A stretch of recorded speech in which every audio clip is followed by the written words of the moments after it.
میں ایک اندھیرے کمرے میں بند تھی، دروازے کے باہر کوئی مسلسل دستک دے رہا تھا، پھر اچانک وہ دروازہ آواز نانو کی بن گئی، عائشہ دروازہ کھولو۔ میں خوف سے پیچھے ہٹ گئی اور پھر میری آنکھ کھل گئی، میرا پورا جسم پسینے سے بھیگا ہوا تھا، میں نے فوراً پانی پیا اور کھڑکی سے باہر دیکھا، باہر کی گہری رات تھی، مجھے ایسا لگا جیسے کوئی ہمارے گھر کے باہر کھڑا ہو، میں ڈر کے مارے پردہ بند کرنے لگی کہ اچانک مجھے دور ایک سایہ نظر آیا، وہ سایہ کچھ لمحے کھڑا رہا پھر آہستہ آہستہ غائب ہو گیا۔ اگلی صبح ایک خبر نے پورے گھر کا سکون چھین لیا، نانو اچانک لاپتہ ہو گئی تھی، کسی کو معلوم نہیں تھا کہ وہ کہاں گئی، اس کا فون بند تھا، اس کے گھر والے پریشان تھے اور میرے دل میں ایک عجیب سا خوف جاگ اٹھا کہ کیا نانو کسی راز سے بھاگ رہی تھی یا پھر اس کے ساتھ بھی کچھ ایسا ہوا تھا جسے وہ برسوں سے چھپا رہی تھی۔ امی نے پہلی بار مجھے غور سے دیکھا، پھر دھیرے سے پوچھا، عائشہ تم کچھ جانتی ہو کیا؟ میرے ہونٹ کانپنے لگے، میں نے نظریں جھکا لیں اور کہانی کا وہ راز جو اتنے دنوں سے میرے دل میں دفن تھا آہستہ آہستہ باہر آنے لگا۔ امی نے جب مجھ سے وہ سوال کیا تو میرے دل کی دھڑکن اتنی تیز ہو گئی جیسے سینہ پھاڑ کر باہر آ جائے گی۔ میں نے نظریں جھکا لی، میری انگلیاں کانپنے لگیں، امی مسلسل مجھے دیکھی جا رہی تھیں، ان کی آنکھوں میں فکر تھی مگر میرے دل میں خوف، میں کچھ بولنا چاہتی تھی مگر زبان ساتھ نہیں دے رہی تھی۔ آخرکار میں نے دھیرے سے کہا، امی اگر میں آپ کو کچھ بتاؤں تو آپ یقین کریں گی؟ امی فوراً میرے قریب آ بیٹھی، میں تمہاری ماں ہوں عائشہ، تمہاری ہر بات پر یقین کروں گی۔ یہ الفاظ سنتے ہی میری آنکھوں سے آنسو بہنے لگے، میں نے پہلی بار کسی کے سامنے اپنا خوف بیان کرنے کی کوشش کی تھی مگر ابھی میں پوری بات بھی نہ کر پائی تھی کہ صحن سے اچانک زور کی آواز آئی، دروازہ کسی نے زور سے بند کیا تھا۔ میں اور امی دونوں چونک گئی، ابو غصے میں گھر کے اندر آئے، ان کے ہاتھوں میں موبائل تھا اور چہرہ سخت غصے سے بھرا ہوا تھا۔ نانو ابھی تک نہیں ملی، انہوں نے بلند آواز میں کہا۔ گھر کا ماحول فوراً بدل گیا، امی نے پریشانی سے پوچھا، پولیس کو بتایا؟ ابو نے سر ہلایا، ہاں، مگر عجیب بات یہ ہے کہ اس کا آخری فون ہمارے علاقے سے گیا تھا۔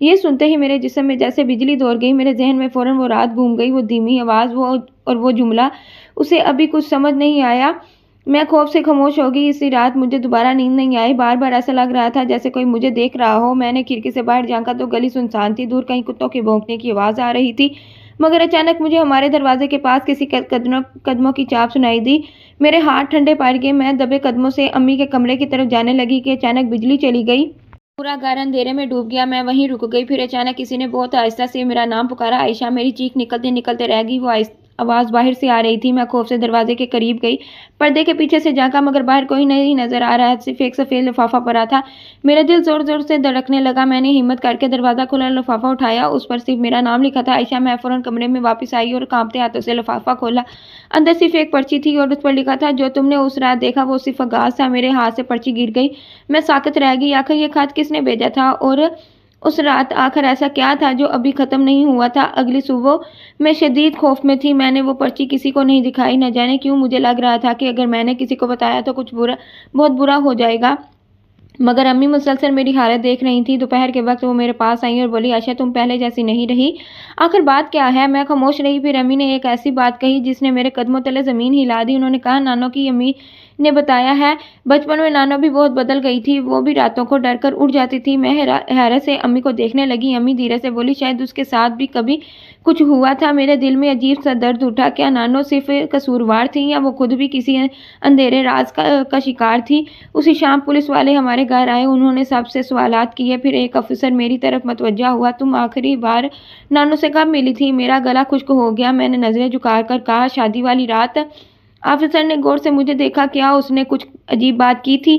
میں چند لمحے خاموش رہی، پھر اچانک مجھے احساس ہوا جیسے صحن کے کونے میں کوئی کھڑا ہمیں دیکھ رہا ہو، میں نے فوراً ادھر ادھر دیکھا مگر وہاں کوئی نہیں تھا، لیکن مجھے پورا یقین تھا کہ وہاں ابھی کوئی موجود تھا۔ پولیس کے جانے کے بعد میں اپنے کمرے میں گئی اور جیسے ہی میں نے دروازہ بند کیا میری سانس رک گئی، میرے بستر پر ایک اور پرچی رکھی ہوئی تھی، اس بار اس پر صرف 2 الفاظ لکھے تھے، خاموش رہو، میرے ہاتھ کانپنے لگے، میں فوراً دروازے کی طرف بھاگی مگر باہر کوئی نہیں تھا، پورا گھر معمول کے مطابق تھا جیسے کچھ ہوا ہی نہ ہو۔ اس رات میں پہلی بار پوری طرح ٹوٹ گئی، میں نے سجدے میں جا کر بہت رویا اور دل ہی دل میں دعا کی، یا اللہ مجھے اس خوف سے نکال دے، مگر شاید آزمائش ابھی ختم نہیں ہوئی تھی، کیونکہ اگلی صبح جب میں اسکول جانے کے لیے تیار ہوئی تو میرے بیگ کے اندر ایک پرانی تصویر پڑی تھی، وہ تصویر نانو کی تھی، لیکن تصویر کے پیچھے جو لکھا تھا اس نے میری روح تک ہلا دی، اگر سچ باہر آیا تو اگلی باری تمہاری ہوگی۔ عائشہ کے ہاتھ بری طرح کانپ رہے تھے، وہ تصویر ابھی تک اس کے ہاتھ میں تھی اور اس پر لکھے ہوئے الفاظ اس کے ذہن میں بار بار گونج رہے تھے، اگر سچ باہر آیا تو اگلی باری تمہاری ہوگی۔ اسے ایسا لگ رہا تھا جیسے کسی نے اس کے دل کے اندر برف جما دی ہو۔ وہ فوراً اپنے بستر پر بیٹھ گئی، سانسیں تیز ہو رہی تھیں، دماغ میں ایک ہی سوال گھوم رہا تھا، آخر کون تھا جو ہر وقت اس پر نظر رکھے ہوئے تھا، اور اسے یہ سب کیسے معلوم تھا؟ عائشہ نے ڈرتے ہوئے دروازہ بند کیا، پھر تصویر دوبارہ سے غور سے دیکھی۔ نانا تصویر میں مسکرا رہی تھی، مگر اس کی آنکھوں میں عجیب سی اداسی سی، ایسی اداسی جو شاید پہلے کبھی کسی نے محسوس ہی نہیں کی تھی۔ اسی لمحے باہر سے امی کی آواز آئی، عائشہ جلدی کرو، اسکول کا وقت ہو رہا ہے۔ عائشہ نے جلدی سے تصویر اپنے بیگ میں چھپا لی۔ وہ کسی کو کچھ بتانا نہیں چاہتی تھی، مگر ہر بار وہ دھمکی اس کے سامنے آ جاتی، خاموش رہو۔ وہ خاموشی سے اسکول کے لیے نکل گئی، مگر آج رستہ بہت پہلے جیسا نہیں لگ رہا تھا۔ ہر گزرنے والا شخص اسے مشکوک محسوس ہو رہا تھا، ہر سایہ اس کا پیچھا کرتا لگ رہا تھا۔ اسکول پہنچ کر بھی اس کا دل نہیں لگ رہا تھا۔ ٹیچر کچھ پڑھا رہی تھی، مگر عائشہ کی نظریں بار بار کلاس کی کھڑکی کی طرف جا رہی تھی، اور پھر اچانک اس کھڑکی کے باہر کوئی دکھائی دیا، سفید کپڑوں میں ایک عورت۔ وہ بالکل خاموش کھڑی تھی اور مسلسل عائشہ کو دیکھ رہی تھی۔ عائشہ کے ہاتھ سے قلم گر گیا۔ عائشہ کیا ہوا؟ ٹیچر نے حیرانی سے پوچھا۔ عائشہ فوراً کھڑکی کی طرف دیکھنے لگی، مگر وہاں کوئی نہیں تھا، صرف خالی میدان۔ اس کا دل بری طرح دھڑکنے لگا۔ کیا وہ صرف اس کا وہم تھا یا واقعی کوئی ایک اس کا پیچھا کر رہا تھا؟ چھٹی کے بعد عائشہ جلدی جلدی گھر واپس جانے لگی۔ راستے میں اچانک اسے ایسے محسوس ہوا کہ کوئی اس کے پیچھے چل رہا ہو۔ اس نے رفتار تیز کی، پیچھے قدموں کی آواز بھی تیز ہو گئی۔ عائشہ تقریباً بھاگنے لگی، مگر اچانک اس کے پیچھے سے ایک آواز آئی۔ عائشہ وہ خوف سے رک گئی، پیچھے مڑ کر دیکھا تو ایک بوڑھی عورت کھڑی تھی۔ اس کے سفید بال تھے، ہاتھ میں پرانا سا بیگ تھا اور آنکھوں میں عجیب بے چینی۔ وہ قریب آئی اور آہستہ سے بولی، تم نانو کو جانتی ہو نا؟ عائشہ کا رنگ اڑ گیا۔ جی جی۔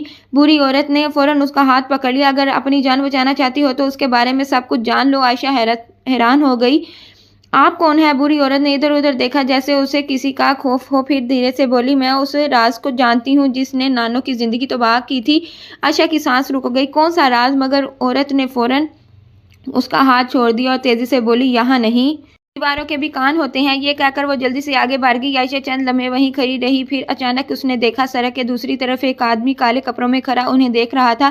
اس کا چہرہ صاف نظر نہیں آ رہا تھا، مگر جیسے ہی عائشہ کی نظر اس پر پڑی وہ فوراً مڑ کر چلا گیا۔ عائشہ خوف سے کانپ گئی۔ وہ جلدی جلدی گھر پہنچی، مگر گھر پہنچتے ہی ایک اور عجیب بات اس کا انتظار کر رہی تھی۔ گھر میں مکمل خاموشی تھی، نہ امی کی آواز، نہ ٹی وی کی آواز، نہ برتنوں کی کھن۔ امی کوئی جواب نہیں آیا۔ عائشہ گھبراتے ہوئے اندر گئی اور پھر اس کی نظر صحن کی دیوار پر پڑی، جہاں سرخ رنگ سے ایک جملہ لکھا تھا، سچ بولنے والوں کا انجام ہمیشہ برا ہوتا ہے۔ عائشہ کی چیخ نکل گئی۔ اسی لمحے کچن کے اندر سے کسی چیز کے گرنے کی آواز آئی۔ عائشہ خوف سے پیچھے ہٹی، دل زور زور سے دھڑک رہا تھا۔ وہ آہستہ آہستہ کچن کی طرف بڑھی اور جیسے ہی اس نے دروازہ کھولا اس کے ہاتھ سے پانی کا گلاس گر گیا، کیونکہ سامنے زمین پر امی بے ہوش پڑی تھیں اور ان کے ہاتھ میں ایک پرانا لاکر تھا، وہی لاکر جو عائشہ نے برسوں پہلے نانو کے گلے میں دیکھا تھا۔